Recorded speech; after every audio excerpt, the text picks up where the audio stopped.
Okay, so in this video we'll start learning about the last function type which I want to cover in these sessions is the high order functions. Now, I'm not sure whether you have heard about it, but this is very important to understand what is a higher order functions. Now, we have seen so far that the arguments which we can pass to the function is either a list or a variable and a variable arguments or stuff like that. Now, if what if I pass a function as an argument to the function, right? So that is what defines the higher order function. So these are the function that takes other functions as an argument or return other function as output. Okay, so I think should be pretty much clear that either it take function as an argument or it returns function as a argument, and these functions are called higher order function. So as I told you earlier that map, reduce, filter are the examples of higher order function. So the term order is order in this context refer to the order of the operations, like a function that takes a function as input in is considered to be a higher order than a function that only takes a data as an input, right? So that's where the higher order function, because it takes a function as input, not just a normal data as an input. So if in other words I can say that a function that operates on other functions is of a higher order than a function that only operates on data. So high order functions allow us to abstract away common operations and make our code more readable and reusable, and they also allow us to pass around functions as argument and return them as output, which can be useful in certain situations. Okay, so perfect, right? So we want to now understand more about this type of functions, right? Okay, so let me so let's try to see a simple higher order function, and that's it. Maybe this particular session might be little confusing because this is something not that straightforward, but I'll try my best to make you understand. Okay, order functions. So let's define a function def apply twice. So I will take a function as an argument, and then some argument I'll take, and then I'll return function and function passing the argument to the function. So whatever that output of a function, that function call output I am passing. So that's why I'm calling it apply twice. First I will apply here, and then whatever output I will get again apply on the function. Okay, this is how we can read it. Then define a function which I need to pass, like let's say add 10, so x value, and return x plus 10. This is my function. So when I will call this function, let me call here only just to okay, let me call. This is my functions, right? So when I call it and I call apply twice, and I just pass a function add 10, and then I will pass a value which I want to add to, right? Then we'll see 30.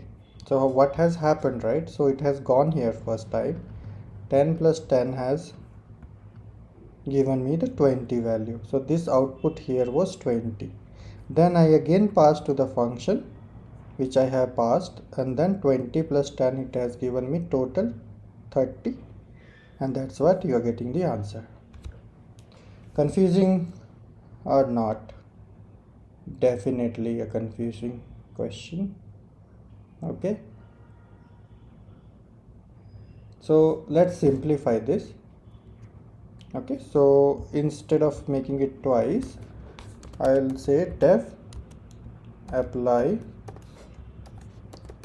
function, then I'll say function, and I'll say some number. Okay, and then return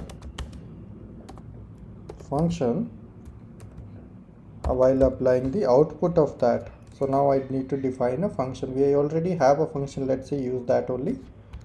So apply function, we have add 10, right?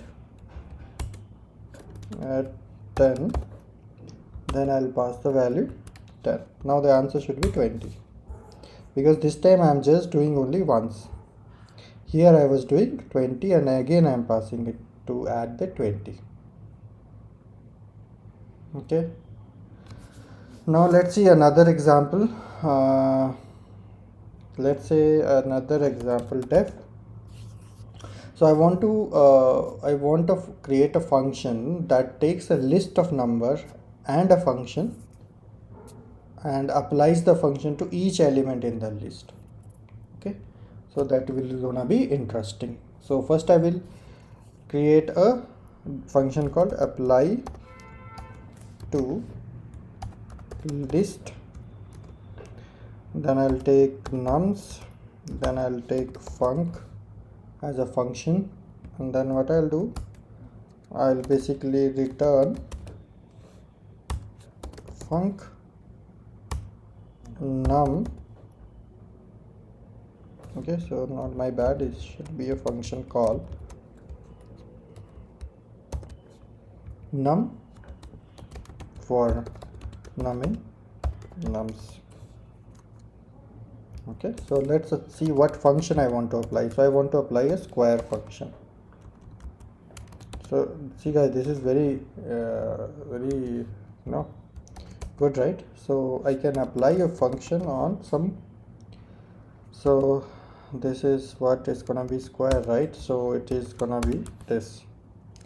Then I'll create something called nums equals to, let me have a 1 2 3 4 5, and then I'll apply, let's say squared nums equals to apply to list, and then I'll pass nums as well as I will apply square function,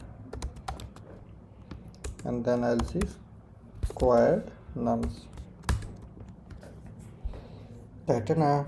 So it's perfect, right? So I squared every element of the list by just applying any other function. Okay, so but once we see this, right, so then that is something how the underline and how actually high order functions usually work, right? But we need not to do that. Mostly map reduce and filters are more than sufficient. I believe that at least in data science perspective, machine learning perspective, they are more than sufficient, for us to, even a full stack perspective, more than sufficient and very optimized to do such kind applying a function on certain iterators. So that is what we'll look in detail about them. Other thing is the important things, like why they're useful, because they allow to abstract away common operations and make our code more readable and usable, obviously.